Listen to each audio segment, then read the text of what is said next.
My government recognizes the central role of science and technology in raising the quality of life. It will encourage and incentivize private sector investments, both domestic and foreign, in science and technology, and in high-end research aimed at nurturing innovation. My government will build world-class research centers in the fields of nanotechnology, material sciences, thorium technology, brain research, and stem cells. The government will establish institutes of technology for rural development and central universities of Himalayan studies. Honorable members, the government will maintain a vigil in the areas of internal security. A policy of zero tolerance towards terrorism, extremism, riots and crime will be pursued. The states will be assisted for modernizing police infrastructure and equipment to tackle new forms of terrorism, including narco-terrorism and cyber threats. A national plan will be chalked out in consultation with the state governments to effectively curb incidents of communal violence and challenges posed by left-wing extremism. My government will take steps to equip the security forces with the latest technology and to improve their working conditions. My government will carry out reforms in the defense productions to increase efficiency and economy. It will encourage domestic industry, including the private sector, to have a large share in the design and production of the defense equipment. We will introduce policies to strengthen technology transfer, including through liberalized FDI in defense production.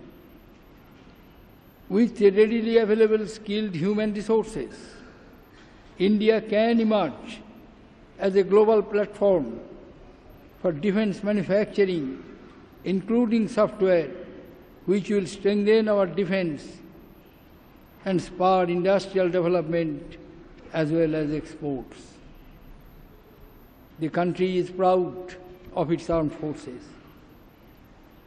They serve the nation with professionalism, dedication, and valor. Securing our nation and supporting relief and rescue operations in the wake of disaster and calamities. We will strengthen defense preparedness by modernizing our armed forces and addressing the shortage of manpower on priority. Recognizing the importance of coastal security, my government will set up a national maritime authority. My government will do everything to repay the debt of our brave and selfless soldiers. It will appoint a Veterans Commission to address their grievances so that they know that we do not stop caring for them when they retire from active service. The government will build a national war memorial to honor the gallantry of our soldiers. One rank, one pension schemes will be implemented. Honorable members, India's foreign policy, with its civilizational roots and heritage, is based on the principles of developing peaceful and friendly relations with all countries. We will pursue our international engagement based on enlightened national interest, combining the strength of our values with pragmatism, leading to a doctrine of mutually beneficial relationship.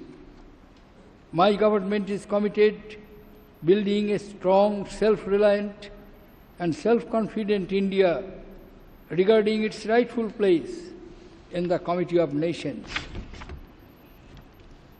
My government sent a unique and bold signal to the South Asian region and the world by inviting for the first time in independent India leaders of all South Asian neighbors to the swearing-in ceremony of the new Council of Ministers on May 26. We are grateful to them for accepting the invitation at such a short notice. Their participation, as also the gracious presence of the Prime Minister of Mauritius, not only added scene to the ceremony, but also represented a celebration of democracy in the region and convergence of our shared hopes and aspirations. This shows my government's commitment and determination to work towards building a peaceful, stable and economically interlinked neighborhood which is essential for the collective development and prosperity of the South Asian region.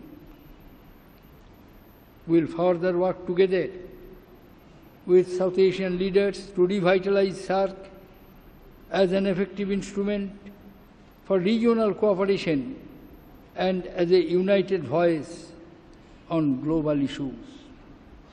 At the same time, we will never shy away from raising issues of concern to us at a bilateral level. We emphasize that the future of shared prosperity can only be built on the foundation of stability in the region, which requires sensitivity to security concerns and an end to export of terrorism to neighbors.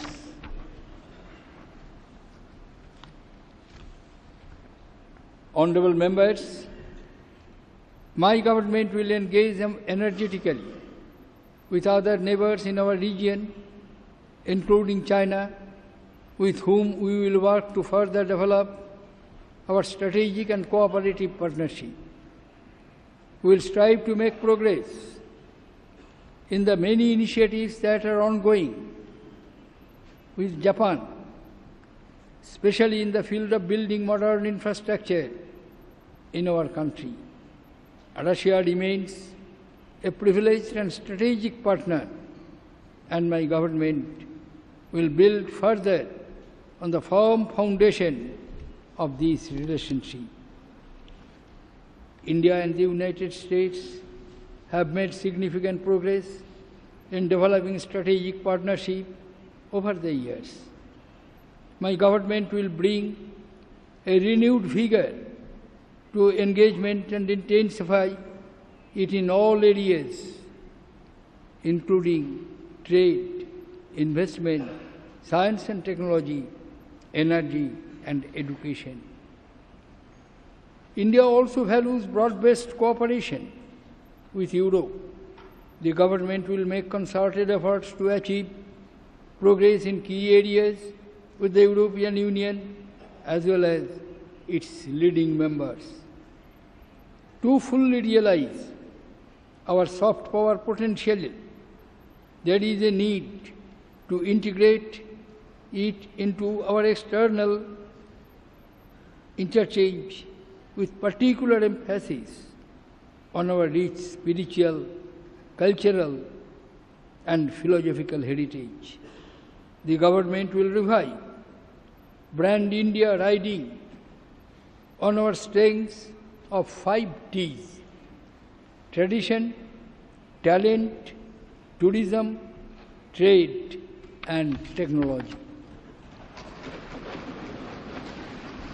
Across the world, we have a vibrant, talented and industrious Indian diaspora that is a source of great pride for us.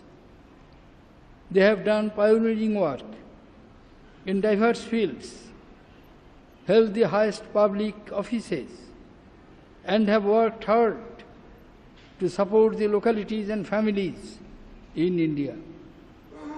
While they have contributed immensely to their adopted country, they also carry a little flame of India in their hearts that can light up promise of a change in our country. 100 years ago, in 1915, India's greatest Pravasi Bharatiya, Mahatma Gandhi, returned home and transformed the nation's destiny. The next Pravasi Bharatiya Divas in January 2015 will thus be a special occasion. As we celebrate the centenary of Gandhiji's return to India, we would also take steps that would deepen every Pravasi Bharatiya's connection with India and involve them in India's development. Honorable members, the people of India have given a clear mandate. They want to see a vibrant, dynamic, and prosperous India. They want to see a resurgent India regarding the admiration and regaining the admiration and the respect of the international community. Brimming with hope and expectations, they want quick results. With 3 Ds of democracy, demography, and the demand on our side, India is poised to actualize these aspirations. We must rise to the occasion to fulfill these great expectations. In 60 months from now, we should be able to say with confidence and pride that we have done it. Thank you. Jai Hind.